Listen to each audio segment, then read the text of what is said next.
दोस्तों शुरू कर रहे हैं। दोस्तों आज एक निर्णय आया है, मैं समझता हूँ निराशाजनक ज़रूर है लेकिन अप्रत्याशित नहीं है, अनएक्सपेक्टेड नहीं है।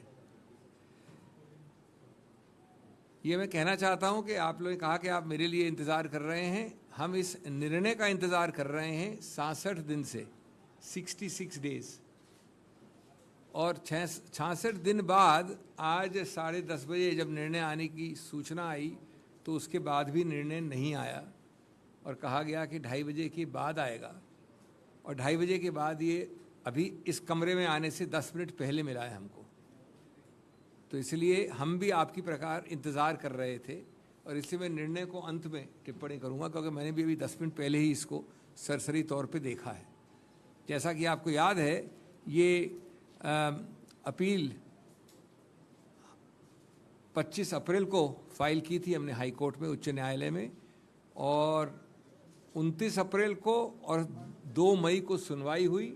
उसके बाद आरक्षित हुआ और आरक्षित होने के बाद 2 मई से आज 7 जुलाई को 66 दिन बाद आया है निर्णय। मैं निर्णय में आने से पहले चार चीज़ें कहना चाहता हूँ शुरू में। नंबर 1, विनम्रता से मैं कहूँगा कि ये जो कानूनी जुरिस्प्रूडेंस गुजरात से हमको मिली है, इसमें भी और सेशंस कोर्ट में भी, मैं समझता हूँ वो अद्वितीय है, क्योंकि उसका कानून में और कोई मिसाल नहीं है, बेमिसाल है। समांतर और कुछ नहीं है इस सब्जेक्ट में मानहानि के। मैंने पहले जो 2-3 बार आपके समक्ष वार्ता की, मार्च में भी और अप्रैल में भी इसी विषय में, तो मैंने आपको बताया था कि किस प्रकार एक पूरे समुदाय को, जो बेढब है, अपरिभाषित है समुदाय, उसके बारे में मानहानि प्रमाणित करना करीब करीब असंभव है। हमने ये सीधा उस में 3 और दोनों उच्च न्यायालय में और निचले कोर्ट में भी कहा, एक सरल प्रश्न कि जो ये याचक हैं, शिकायतकर्ता हैं, वो खुद कैसे मानहानि के शिकार हुए, ये कृपया बताया जाए। आज तक इस प्रश्न का उत्तर आज वाले निर्णय को मिलाकर अभी तक नहीं आया है कि इन व्यक्तियों की मानहानि कैसे हुई। दूसरा प्रश्न मैंने रखा था आपके समक्ष कि इस ऑफेंस का, इस पूरे कार्रवाई का एक अभिन्न अंग है द्वेष, मैलिस। न इस निर्णय ने न पहले निर्णय ने किसी रूप से आपको बताया कि कैसे और कहाँ से द्वेष आता है इसमें। और वो पूरी स्पीच जो माननीय राहुल गांधी जी की है, उस पर देख लिया जाए, 2 वाक्य हैं, उसमें कहाँ से द्वेष आता है, और उसका उत्तर भी नहीं दिया गया निर्णय में। और तीसरा भी मैंने एक प्रश्न उठाया था कि इससे याचककर्ता, शिकायतकर्ताओं को किस प्रकार से नुकसान, डैमेज, लॉस हुआ है, उसका भी, तीनों प्रश्न ये बिना जवाब के हैं। आज मैं समझता हूँ एक भी मिसाल नहीं है किसी कोर्ट कचहरी की जहाँ पर इस प्रकार का एक जनरल वाक्य पूरे समुदाय के हर अंग को, हर व्यक्ति विशेष को लागू किया गया है। किसी भी केस में ऐसा कन्विक्शन नहीं हुआ है, और कन्विक्शन के बाद कन्विक्शन का सस्पेंशन नहीं होना भी कहीं नहीं हुआ है। अभी तक हमें इसका औचित्य इस निर्णय में भी नहीं मिला है। दूसरा एक और पहलू है कि बार बार जिक्र किया जाता है राहुल गांधी के और अन्य केसेस के बारे में। तो श्री राहुल गांधी और अन्य केसेस जो मानहानि के हैं या जो और हैं, किसी में भी दोषी नहीं ठहराए गए हैं। वो एक अभियुक्त हैं कुछ और केसेस में। एक अभियुक्त की हैसियत से उनके ऊपर ये टिप्पणी करना बिल्कुल गलत होगा, और बार बार इस निर्णय में भी इसका जिक्र होता है कि किसी अमुक केस में उनके विरुद्ध कुछ ऐसी चीज़ है, लेकिन वो किसी में भी दोषी नहीं ठहराए गए हैं। तीसरा, ये जितने और केसेस की बात होती है, उसका स्रोत, उन सबका स्रोत एक ही है। उन सबके स्रोत याचककर्ता, शिकायतकर्ता या तो बीजेपी के कर्ता धर्ता हैं वरिष्ठ नेता हैं, ऑफिस बेरर्स हैं, और बड़ा स्पष्ट है कि ये करवाया गया है, एक बनावटी ऑर्केस्ट्रेटेड प्रयत्न है हर उस केस में। तो जब सब जगह ऐसे केसेस हैं तो द्वेष का सवाल कहाँ से आता है? द्वेष तो उल्टा याचककर्ता और शिकायतकर्ता से निकलता है, न कि अभियुक्त से। और ये एक ज़्यादा विशाल एक कॉन्स्पिरेसी है जिसका उद्देश्य है कि स्वतंत्र विचार और स्वतंत्र वाक्य और बातचीत पे रोकथाम हो, उसका गला घोंटा जाए, और इस प्रकार की स्वतंत्र सोच कोई एमपी हो या एमपी न हो वो नहीं कर पाए।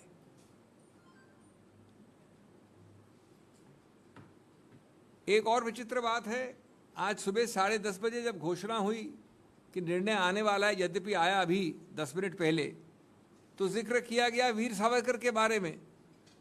यानी इस निर्णय का जो अभी हमने देखा है, पैरा 63 में वीर सावरकर के एक केस का जिक्र है। रोचक बात यह है कि ये वीर सावरकर का केस दायर ही हुआ है 12 अप्रैल 2023 को, और श्री राहुल गांधी का दोषी ठहराना निचले कोर्ट्स द्वारा उससे 1 महीने पहले 23 मार्च को हुआ था। इसके बारे में कोई प्लीडिंग नहीं है, जिरह लिखित रूप से नहीं हुई इसके ऊपर। जब मामला खत्म हो रहा था अंतिम दिवस पे 2 मई को जब मैं गया, तो अंत में दूसरी तरफ के याचक ने इसका जिक्र किया है कटिंग देके, अखबार की कटिंग। आश्चर्य है, अचंबा है, लेकिन जैसा मैंने कहा पूरी प्रकार से अप्रत्याशित नहीं है कि ये एक मेजर प्रमुख आधार बन गया है निर्णय का। एक ऐसी चीज जिसमें एक आरोप लगाया है, सिर्फ आरोप है, कोई दोषी नहीं है, 1 महीने बाद ओरिजिनल कंप्लेंट के। मैं ये भी कहना चाहूँगा कि इस बारे में कोई आपको गलतफहमी नहीं होनी चाहिए कि जो ये मूल मुद्दा है, सिद्धांत है इस केस में, वो हम सबको, हम एक एक व्यक्ति को असर दुष्प्रभाव करता है, इन्वॉल्व हम सबको करता है। ये सिर्फ किसी एक व्यक्ति विशेष या राहुल गांधी या इनका या मेरा या आपका केस नहीं है। क्यों? क्योंकि ये उस अखाड़े की बात है जो स्वतंत्र बोलचाल का अखाड़ा है, ये उस अखाड़े की बात है जो स्वतंत्र अभिव्यक्ति का अखाड़ा है। और सबसे बात, जैसा मैंने कहा, मूल बात है कि वहाँ पर किस प्रकार से नियंत्रण हो, ये कंट्रोल फ्रीक सरकार का उद्देश्य है। उस अखाड़े पे किस प्रकार से रोकथाम हो, गला घोंटा जाए और उस पर बार बार प्रहार किया जाए, ये मूल मुद्दा है। मानहानि के कानून को पूरी तरह से दुरुपयोग किया गया है उस उद्देश्य को हासिल करने के लिए। हम पूरी कानून न्याय व्यवस्था में पूरी आस्था रखते हैं और उच्चतम न्यायालय में निर्बल बनाने का प्रयत्न है हमारे गणतंत्र और लोकतंत्र को। और जैसा मैंने कहा, गला घोटने का प्रयत्न है लोकतंत्र और गणतंत्र का। मैंने ये भी कहा था आपके समक्ष कि कितना भी आप प्रहार करें, इंटिमिडेशन, हैरेसमेंट करें, कितना भी आप जेल से डराएं, मैं नहीं समझता कि श्री राहुल गांधी इस प्रकार की चीज़ों से किसी रूप से कभी भी, उनका ट्रैक रिकॉर्ड दिखाता है, कभी डरे हैं। वो एक सत्य के राह के निडर यात्री हैं और वो बीजेपी का झूठ का पर्दाफाश करते रहेंगे, बार बार करेंगे। मैं ये भी समझता हूँ कि ये इस प्रकार का झूठ का जो पर्दाफाश किया जाता है, उससे ये सरकार बौखलाई रहती है, घबराहट में रहती है, चाहे वो डिमोनेटाइजेशन का मुद्दा हो, चाहे वो चीन का मुद्दा हो, आज की जो आर्थिक दुर्दशा है उसका मुद्दा हो, और इसीलिए उसको भुलाने, छुपाने, डाइग्रेस करने के प्रयत्न आप बार बार देखते हैं। हमें विश्वास है अंत में कि न्यायपालिका सत्य का ही साथ देगी। अहंकारी सत्ता को अंत में एक कड़ा जवाब मिलेगा हमारे अंतिम निर्णय से, जिसकी तरफ हम अग्रसर होंगे अब उच्चतम न्यायालय में।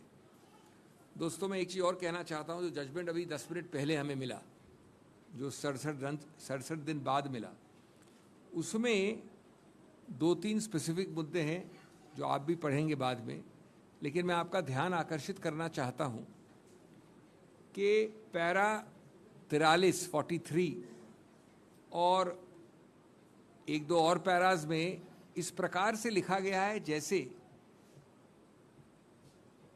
ये जो राहुल गांधी ने 1-1.5 वाक्य कहा, ये भारत का सबसे जघन्य अपराध है। और उसके बाद वाले पैरा 45 में ये भी कहा गया है कि ये वाक्य अपने आप में मॉरल टर्पिट्यूड भी है। मैं विनम्रता से कहना चाहूंगा, कानून थोड़ा बहुत हम भी जानते हैं। कानून में मॉरल टर्पिट्यूड परिभाषित वाक्य है, फ्रेज है, शब्द है।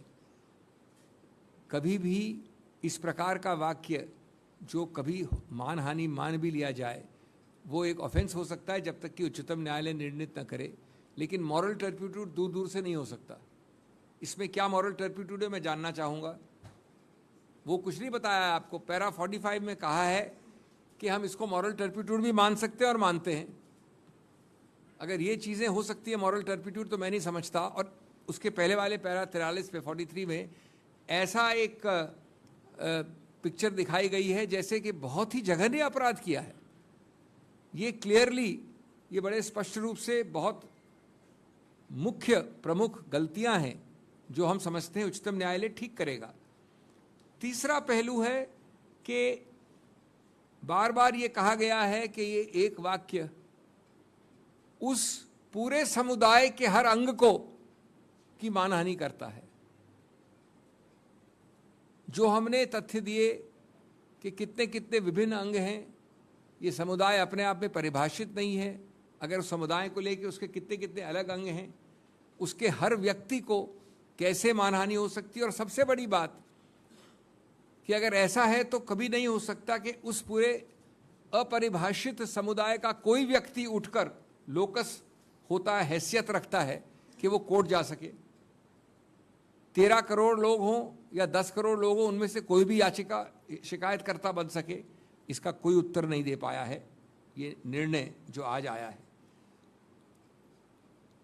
जैसा मैंने कहा, पैरा 63 में सावरकर का जिक्र है, एक ऐसी कंप्लेंट जो 1 महीने बाद इस आज वाली कंप्लेंट के फाइल हुआ और जिसकी बहस हुई नहीं। अंत में आखिरी दिन 2 मई को एक न्यूज़पेपर कटिंग दी गई। ये कानून की बहस का परंपरा नहीं होती, उसको प्लीड करना पड़ता है, लिखित रूप से अंदर लाना पड़ता है पूरे समावेश में। तो ये सब जो हैं, और इसके अलावा मैं आपको तकनीकी रूप से नहीं कहना चाहता, कई और पृष्ठ हैं। पैरा 56 है जिसमें कि कहा गया है कि 499 यानी मानहानि एक बहुत ही जघन्य अपराध है देश के विरुद्ध। समाज के कई बड़े बड़े अंग हैं जिनके सार्वजनिक कैरेक्टर को वो आघात पहुंचाता है। मैं नहीं समझता कि अगर ये था तो जो विधायिका थी उसने ऐसे ऑफेंस के लिए मैक्सिमम दंड 2 वर्ष रखा, जिसको इस पैरा 56 में जैसे कोई डेथ पेनल्टी का ऑफेंस बना दिया है माननीय जज ने। विधायिका तो निर्णित करती है कि कितना जघन्य अपराध है। इतने जघन्य अपराध के लिए 2 वर्ष का रखती है मैक्सिमम सेंटेंस विधायिका। ये सब चीज़ें और अन्य चीज़ें हम रखेंगे समक्ष। But as I said in the beginning that this is a disappointing but not an unexpected judgment. And we are sorry to keep you waiting and to change the press conference times, but we have waited for 66 days for this judgment. And on the 66th day, when it was announced at 10:30 in the morning, the copy was made available about 10 minutes before I started this press conference. But be that as it may, let me submit to you that the jurisprudence found in this judgment, which I will summarize in a moment at the end, is unique and extraordinary. For want of a better word, I will say that it has no parallel or precedent in the jurisprudence of the law of defamation, with which the whole country is familiar. I had, in my earlier press addresses on this topic with you, pointed out that the core legal issue is whether a undefined amorphous group, not even defined in any way, any statute, any identifiable legal definition, how on earth can any member of this group variously described to number 13 crores or 10 crores, anyone get up and have locus to claim defamation? In this case, without answering this question, I repeat, without answering this core question which I have raised, not only in the arguments there, but before you in the press conference, the court appears to hold indirectly, without directly answering, that any member of that 13 crore or 10 crore community can stand up and say, I've been defamed. Without showing, number two, again not addressed, any personal loss or damage, and without, most importantly, showing how the accused Sri Rahul Gandhi has shown malice, which is an essential ingredient of this offense of defamation, in that 1.5 sentence in an otherwise 3-page speech at Kolar in Karnataka. I would submit before you that possibly there is not a single case or precedent in the law of defamation in India anywhere where there is an intersection of the allegation of such a large community being defamed, A, B, the intersection that any member of that community can stand up and file defamation, and C, without showing any personal loss, damage or malice by the accused. The justifications which we have seen 10 minutes before today's meeting by the judgment do not address these issues at all. The other thing which has escaped everyone, despite our very specific case setup, indeed much of this was said before you in the press conference, is that possibly the boot is on the other leg. The malice cannot be with the accused here. The malice appears to be with the class which is filing diverse complaints across the country. These cases, always the other side refers to so many cases against Rahul Gandhi. Number one, they forget that those cases which they refer to, on not one of them is he convicted. He is an accused, holding an allegation, not a convict. Second, all the complainants in those diverse cases are part of an orchestrated attempt. Each one of them is an office bearer, big, small or medium, of the BJP. So that clearly it is an orchestrated political campaign. Therefore, the question arises, this pattern, if at all, shows a clear motivated pattern, far from showing or even demonstrating any malice in the hands of the accused. It shows the malice on the hands of the complainants, assuming that they can be complainants in respect of such an amorphous community. There is this rather sad and completely illegal reference today at 10:30 after 66 days in the announcement at 10:30 by the High Court about a Veer Savarkar issue, forgetting, contrary to law, how this can be made a major basis of this judgment. It is a major basis because it finds specific paragraph 63 mention in this judgment. Forgetting that this Veer Savarkar complaint was filed in end of April 2023, 1 month after the current Kolar complaint had started in March 2023. Forgetting that it was not pleaded, not the basis of the other side's case, on the last day, on 2nd of May, when the arguments were being wrapped up in my physical presence, a cutting of a newspaper was handed across the bar, which mentioned another complaint about Veer Savarkar issue. That can hardly be the basis, as it appears to have become in para 63 of today's judgment, of an adverse order against Rahul Gandhi. It's against all canons of fair play, natural justice. It's against all canons of decision making to bring in extraneous facts like this thrown across the bar in a press cutting at the last day. Friends, this is a much larger issue. It is not an issue about Sri Rahul Gandhi, not an issue about me, you or him. The larger issue is how these desperate, blatant, open attempts to throttle the arena of free speech, सच बोलने वाले अखाड़े को किस प्रकार से गला घोटा जाए. It is, whether it's a political leader or a journalist, the idea is to throttle your free expression, free thought and free statement. And that is why this affects each of the courts we may have lost. The court to which we are now going, the apex court, but above all, it affects the court of the Janta, the largest court, the conscience of that court, the Janta court, which according to us has absorbed and realized the basic fact that the cottage industry of the BJP, based on vendetta, has unleashed these diverse complaint filing activities across the length and breadth of the country. For what? To throttle Rahul Gandhi's voice. Why?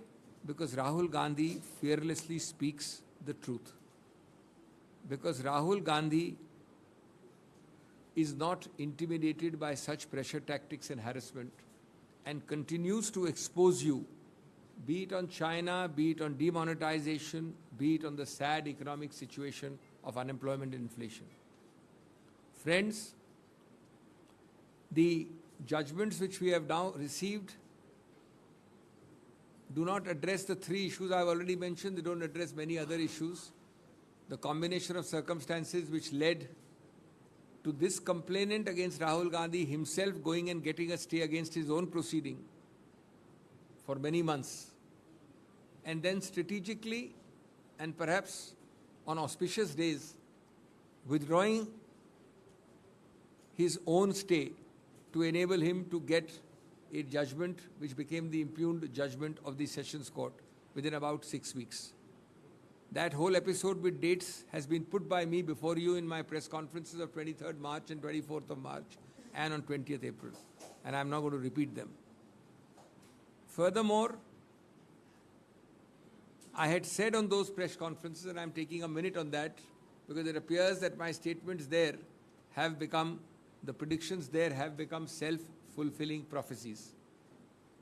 I had said that it signifies the systemic, repetitive emasculation of democratic institutions and therefore the strangulation of democracy itself. It signifies the harassment and oppression by telling you that, look, if you think free, speak free, act free, you will be visited with the worst possible criminal, civil and other consequences, including incarceration. Well, that is the larger issue. And for that issue, Rahul Gandhi will always stand firm and straight. Friends, we have full faith in the judiciary and in particular in the apex court where we are now proceeding. We have no doubt that this intersection of arrogance and infallibility shown by this government of the day and the ruling party of the day will be dealt with properly in the Supreme Court. Thank you so much. Sir, जो judgement है उसमें काफी escaping remarks है, कई चीजें आपने mention भी की। उसमें ये भी कहा गया है कि राहुल गांधी ने डेलिबरेटली प्रधानमंत्री का नाम इस्तेमाल किया क्योंकि वो इलेक्शन रिजल्ट्स को इम्पैक्ट करना चाहते थे और ऐड किया कि सारे मोदी चोर हैं। तो जिस तरह का आपको लगता है जजमेंट आया और लोअर कोर्ट को बोला है जल्द फैसला लेने का, आपको लगता है कि लोअर कोर्ट भी संज्ञान लेगा और केस बहुत आपका वीक हो गया है तमाम दलीलों पर? मैडम, 2-3 उत्तर। नंबर 1, अभी हम लोअर कोर्ट की तरफ नहीं देख रहे हैं, ऊपरी वाले कोर्ट की तरफ देख रहे हैं। तो लोअर कोर्ट का कोई सवाल नहीं उठता। हम ऊपर वहाँ देख रहे हैं, आप दक्षिण में देख रहे हैं, हम उत्तर में देख रहे हैं। नंबर 1। नंबर 2, सबसे ज़्यादा महत्वपूर्ण बात है, मैं आपको बोलना चाहता हूँ एक चीज़। आपने राजनीतिक वक्तव्य एक बहुत मुखर और एक बहुत प्रखर प्रधानमंत्री द्वारा पिछले कई वर्षों से सुने हैं। क्या कहा उन्होंने कितने सारे राजनीतिक कैंपेन्स में, कर्नाटक में और स्टेट्स पे भ्रष्टाचार के बारे में किस प्रकार के आरोप लगाए। क्या मैं अगर आप पे आरोप लगाता हूं जो फैक्चुअली करेक्ट नहीं होगा तो इस प्रकार के आरोप में आप उसको मानहानि मानेंगे?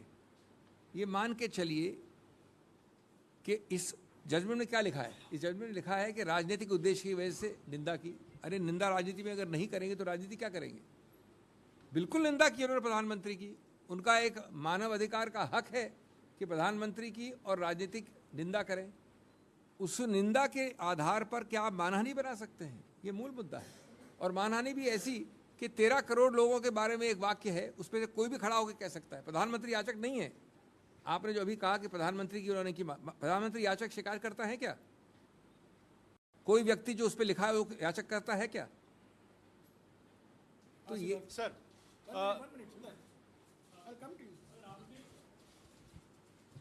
सर आपने कहा कि केस के गुजरात की दोनों अदालतों से कुछ नए आया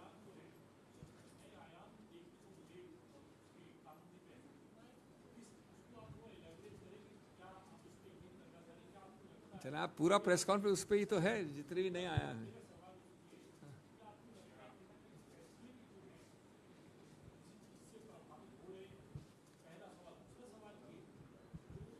एक सवाल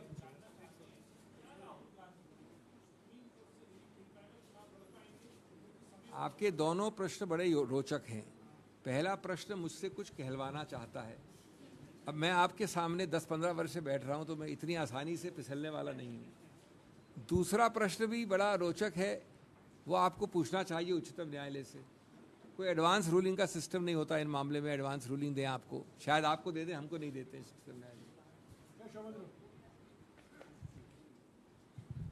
Dr. Singhvi, my question is that the arguments which you said about in defense of Mr. Rahul Gandhi, the same arguments have now been negated from the trial court to the district court and by the high court.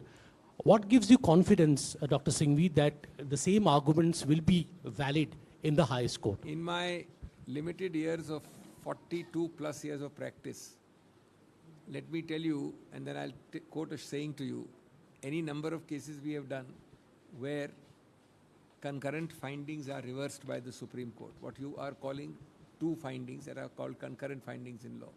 And there's a delightful phrase in the Supreme Court when matters come after 4 negative orders, not 2. They say an error perpetuated 3 times or 4 times needs correction all the more. An error perpetuated 3 times needs correction all the more. So repetition of error is not a virtue in itself, let me assure you. Abhishek sir, आपने जिक्र किया कि जो कि इस मामले में सारे शिकायतकर्ता जो हैं वो बीजेपी के कार्यकर्ता हैं या ऑफिस बेयरर्स हैं, और ऐसे में इस मामले में जो मेलाफाइड इंटेंशन है वो राहुल गांधी के प्रति ज़्यादा दिखती है कि जब उन्हें कहीं ना कहीं इस मामले में फ्रेम करने की कोशिश हो रही है।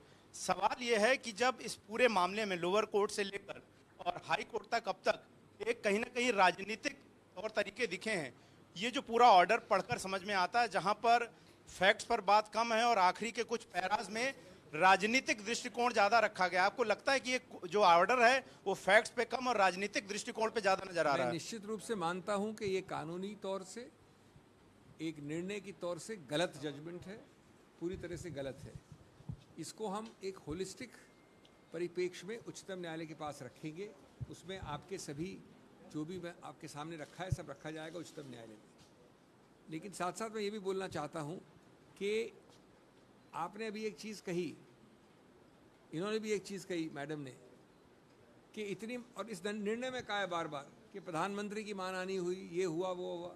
तो मैं बार बार वो प्रश्न पूछता हूँ कि प्रधानमंत्री को फिर हौसला होना चाहिए कि याचक बने। वो कितने ही केस होते हैं जिसपे जयराम रमेश याचक बनेंगे अगर इनकी डिफेमेशन होगी, मैं बनूंगा अगर मेरी होगी। ये एक नया तरीका निकाला गया है कि डेफेमेशन इनका हुआ है और इनके जो ऑफिस बेरर हैं वहां सामने बैठे वो करते हैं याचिका, और वो 13 करोड़ ऑफिस बेरर कर सकते हैं। Sir, I come to, since you have the judgment open, you know, para 63, very critical and very important damning remarks by the judge on that. Now, how do you expect in the reference of, you know, para 63 against Rahul Gandhi, that you will get some legal reprieve from the Supreme Court? Second, most important, let me finish because then you will not give me a chance again. Now, but the second point is that very simply in terms of, you know, you have been the fall guy right from March 23rd. When are you going to file? When are you going to do this? When is it going to happen? Now, my same question for Supreme Court. Will you be able to give relief to Rahul Gandhi before the session? Yeah, I think I will write the judgment. The answer to your question is very clear. I will have the pen and I will have the right to write the judgment. As far as your first question is concerned, let me tell you, I fully answered para 63. Let me summarize it in one sentence. A, this point was not argued except a cutting across the bar on the last day. B, Rahul Gandhi is an accused in that. C, This complaint of Veer Savarkar issue was filed 1 month after the present complaint.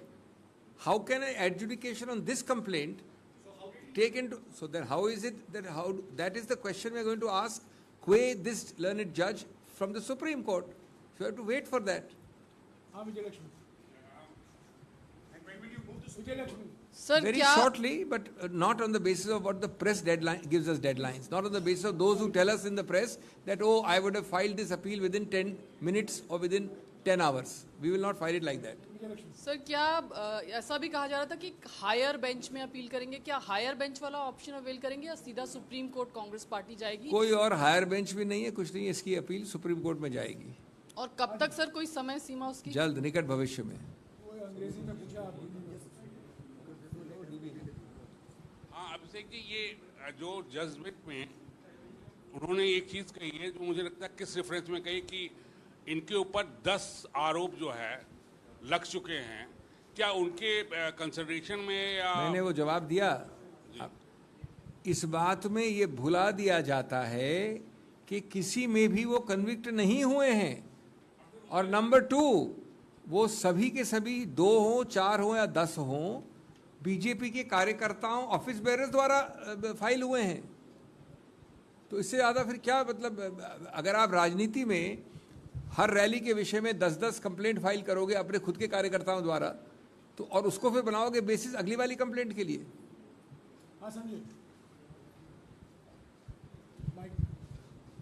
जिस तरह से राहुल गांधी के खिलाफ complaint file हो रही है, मुकदमे हो रहे हैं, 10 की गिनती अभी आपने बताई कोर्ट के रेफरेंसेस में, क्या कोई आप लीगल रेमेडी लेंगे कि पॉलिटिकल लीडर के खिलाफ इस तरह की, आपके पॉलिटिकल लीडर के खिलाफ इस तरह से मुकदमे दायर करके उनका पॉलिटिकल कैरियर जो है या एक्टिविटी उसको ख़त्म करने की कोशिश हो रही है? इसका कोई लीगल रेमेडीज आप लेंगे क्या? इस देश में इसके लिए कोई रेमेडी नहीं होती कि आप कुछ नहीं कर सकें, एडवांस में मैं रोक लूँ आपको.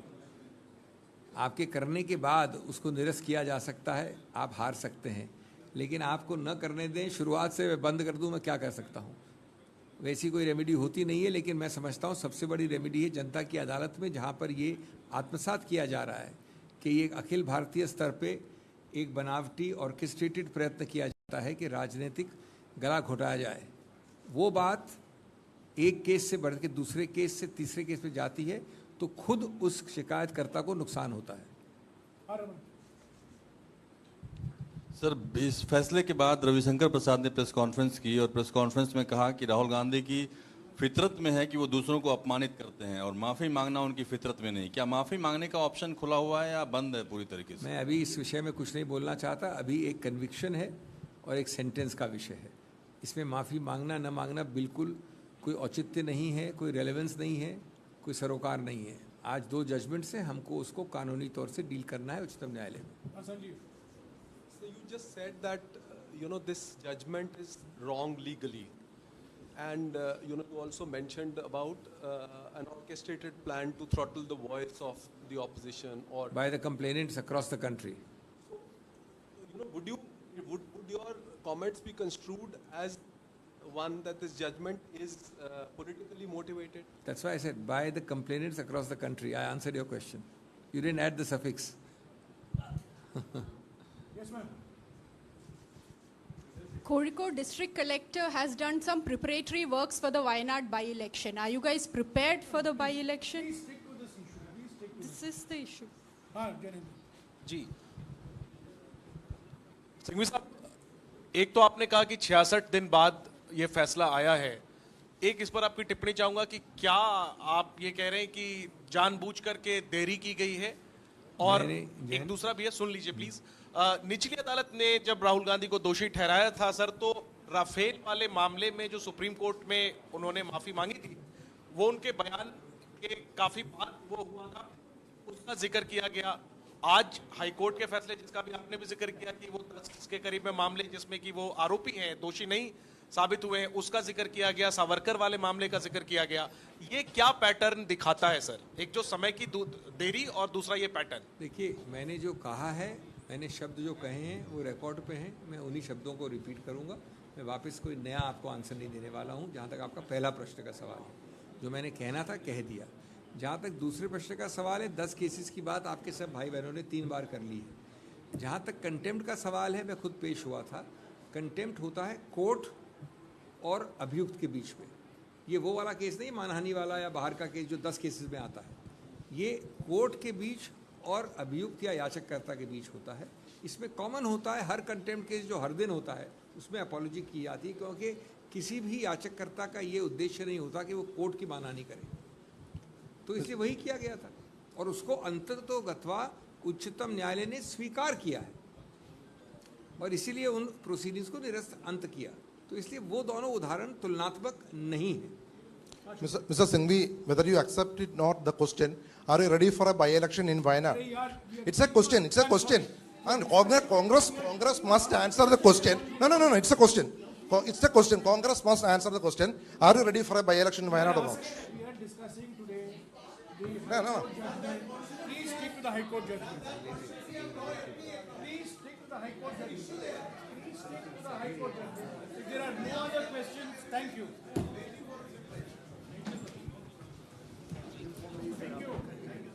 Thank you, sir. Thank you.